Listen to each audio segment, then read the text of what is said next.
The wine glass trembled in Melissa's hand as she spoke, the words that would destroy our marriage. Jonathan, I've been thinking about us, about our relationship dynamics. I looked up from my engineering blueprints, noting the rehearsed quality of her voice. After 12 years of marriage, I knew when my wife was delivering a prepared speech. What about our dynamics? I asked, setting down my pencil. She took a deep breath, her HR training kicking in. I think we should consider exploring an open marriage, ethical non-monogamy. It could strengthen our bond. The words hung in the air like smoke from a house fire. I studied her face, searching for signs of a joke, but found only nervous determination. Her auburn hair was perfectly styled, her makeup flawless despite being home all evening. She dressed for this conversation like a business presentation. Ethical non-monogamy, I repeated slowly. Where did this come from? Rita and Lacey have been discussing it. They say modern marriages need more flexibility, more honesty about human nature. She sat on the edge of our leather couch, not quite relaxed. We're both attractive, successful people. Why should we limit ourselves? I folded my hands, feeling something cold settle in my chest. Rita and Lacey, her divorced friends who spent their weekends collecting casual hookups like trading cards. Of course, they'd planted this seed.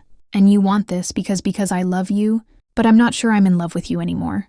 The honesty hit like a physical blow. I want to explore what else is out there while still maintaining what we've built together. I nodded slowly, my mind already calculating. So you want permission to cheat? That's crude, Jonathan. This is about growth. About screwing other people while keeping the financial security of our marriage. My voice remained level, engineering calm. Let's use precise terminology. Her cheeks flushed. If you're going to be cruel about it, I'm being accurate. I stood, walking to our kitchen island. You want the house, the joint accounts, the social status of being Mrs. Jonathan Marks, plus the excitement of Strange Pecker. Is that a fair summary? Jesus, Jonathan. She followed me, her heels clicking on the hardwood. This could be good for both of us. You could explore, too. I poured myself a glass of water, buying time to think. The smart play was obvious. Act hurt, argue, make her feel guilty enough to abandon the idea. But something else was forming in my mind. Something darker and more patient. Okay, I said. She blinked. Okay, let's try it. Open marriage. See what happens. The relief and confusion warring on her face told me everything I needed to know. She'd expected a fight, prepared for resistance. My easy agreement had knocked her off script. Really, just like that. Marriage is a partnership, Melissa. If this is what you need to be happy, then we should explore it. I smiled, the expression feeling strange on my face. When do you want to start?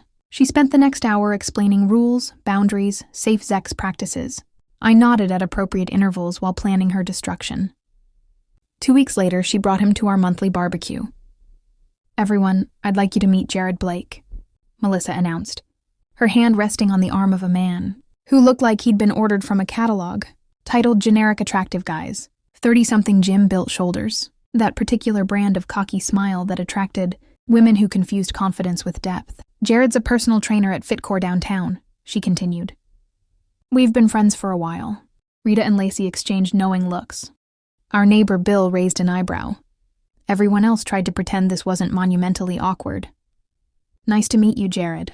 I shook his hand, noting the firm grip he used to assert dominance. I'm Jonathan, Melissa's husband. Yeah, she's mentioned you. His eyes swept our backyard, taking inventory. The pool, the outdoor kitchen, the view of Lake Washington. Nice setup you've got here. 15 years of careful planning, I replied. I'm a civil engineer. I believe in solid foundations. Something flickered in his expression. Uncertainty, maybe. Good. During dinner, I watched them together. The way she touched his shoulder when she laughed, how he leaned close to whisper in her ear, the casual closeness that spoke of familiarity, beyond their supposed recent friendship. So Jared, I said during dessert, how long have you been training? About 6 years professionally. Started right after college. And you met Melissa at your gym? That's right. She's been coming in for what, 4 months now? He looked at her for confirmation. Melissa nodded quickly. Something like that. Interesting. Her gym membership had started 8 months ago. Either he was lying, or she'd been lying to him about their timeline. Both options were useful. After everyone left, Melissa practically glowed with excitement. That went well, don't you think? Everyone seemed to like Jared.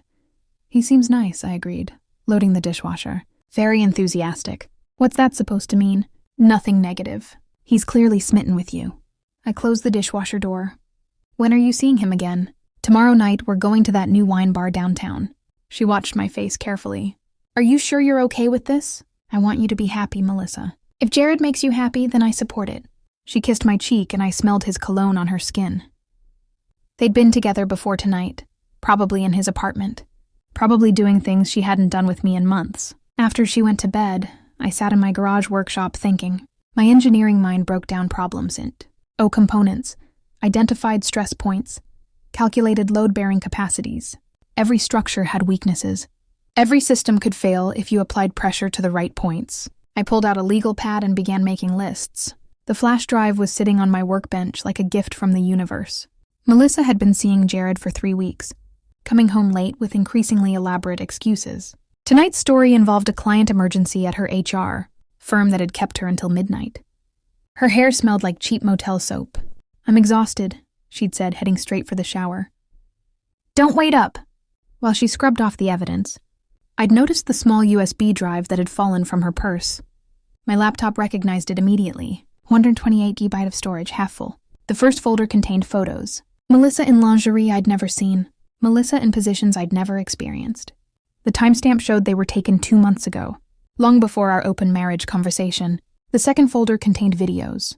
I watched 30 seconds of my wife enthusiastically performing acts she'd claimed didn't interest her, then closed the file. But it was the third folder that made my blood freeze. Audio recordings, hours of them. I clicked on the most recent file. Dated 3 days ago, told him about the open marriage thing. Melissa's voice, breathless and satisfied. And he bought it. Jared, laughing completely. You should have seen his face when I said I wanted to explore. Poor fool actually thinks this was my idea. When you going to tell him about us? Why would I tell him? This way I get to keep the house, the money, everything while still having you. It's perfect. More laughter. Then Jared's voice lower. What if he finds out we've been screwing for months? He won't. Jonathan's smart with buildings and bridges, but he's clueless about people. Besides, he's so desperate to make me happy. He'd probably thank you for taking care of his frigid wife. The recording continued for another hour. I listened to all of it, my hand steady on the mouse, despite the rage building in my chest. They discussed my sexual inadequacies, my boring personality, my pathetic attempts to salvage our marriage through expensive vacations and romantic gestures. I'd thought she'd enjoyed. The best part, Melissa's voice said near the end, is that he thinks this is temporary. Like I'm going through some phase, and I'll come back to him once I get it out of my system. He has no idea I'm already talking to a divorce lawyer. I save copies of everything to my encrypted drive, then put the flash drive back in her purse. The next morning, Melissa sat at our kitchen island, scrolling through her phone while eating yogurt. Sleep well? I asked, pouring coffee. Like a baby. That client issue really drained me. She looked up with manufactured concern. You look tired, honey. Everything okay? Just thinking about work stuff. I sat across from her. Actually, I was thinking you deserve a real break. Why don't you take a weekend trip, maybe with Jared? Her spoon paused halfway to her mouth. Really? You've been under so much stress lately. A change of scenery might be good for both of you. That's surprisingly sweet of you, Jonathan. I love you, Melissa. I want you to be happy. The words tasted like ash, but I delivered them with perfect sincerity. There's that bed and breakfast in Vancouver you mentioned. Make a weekend of it. She smiled, the expression radiant with relief. And something else. Triumph. You're amazing, she said, kissing my forehead. I'll call him this morning. After she left for work, I sat in my garage and opened my laptop. Time to introduce some structural instability into their perfect little arrangement. Tommy Hartley still moved like the soldier he'd been, economical and precise. We'd served together in Iraq 15 years ago, before I'd traded my Army engineer uniform for civilian hard hats. He ran a small electronics repair shop now, but his real expertise lay in areas the Army had taught us both. GPS jammer, lockpick set, and a digital voice recorder, he said, sliding the black case across his workbench. Standard surveillance package. What's the target? My wife's boyfriend's apartment. Tommy's scarred face didn't change expression. Divorce? Something like that. Need anything else? Cameras, listening devices? Just these and Tommy? I met his eyes. If anyone asks, we never had this conversation. What conversation? I took Friday off work, telling Melissa I was driving to Portland to visit my mother. Instead, I parked 3 blocks from Jared's apartment complex and waited. At 9 a.m., he emerged for his usual run. Predictable schedule. One of the many things Melissa had unknowingly revealed about him. During our dinner conversations, I had 45 minutes before he returned. The apartment building was typical Seattle affordable housing. Decent but not impressive. Jared lived on the 3rd floor, apartment 3C. The hallway was empty when I arrived. Tommy's lockpicks worked as advertised. I was inside within 2 minutes. Jared's apartment told the story of a man-child who'd never quite grown up. Protein powder containers on every surface, workout equipment in the living room, a bedroom that smelled like cologne and desperation. The bathroom mirror was surrounded by hair products that probably cost more than my monthly utilities. I didn't touch anything obvious. Instead, I installed the voice recorder under his kitchen table, activated the GPS jammer I'd hidden in the ventilation system, and used his own computer to print a single photograph. Melissa's wedding picture, the one from our mantel at home. Then I left, locking the door behind me. Phase 2 began at 2 p.m. I called Jared's landline from a payphone, downtown. "Hello," his voice cautious.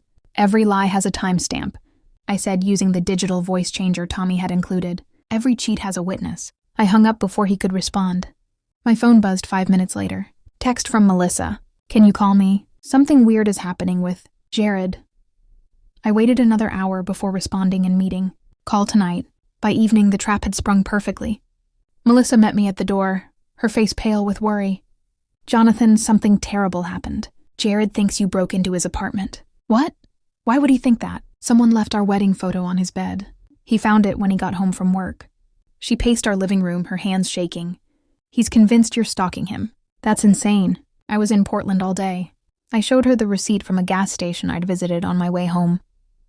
"Did you call the police?" "Jared did, but there's no sign of forced entry. Nothing was stolen. The detective thinks he's either lying or paranoid." She collapsed on our couch. "What if someone else knows about us? What if someone's trying to blackmail us?"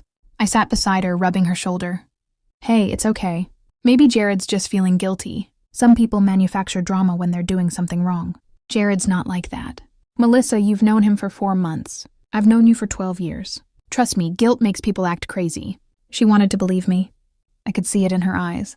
The desire for a simple explanation that didn't involve admitting her boyfriend might be unstable. "Maybe you're right," she said finally. "Maybe he's just stressed. Why don't you go check on him? Make sure he's okay." She looked at me with something approaching gratitude. "You're being incredibly understanding about all this. I told you I want you to be happy, even if that happiness doesn't include me." After she left, I poured myself a scotch.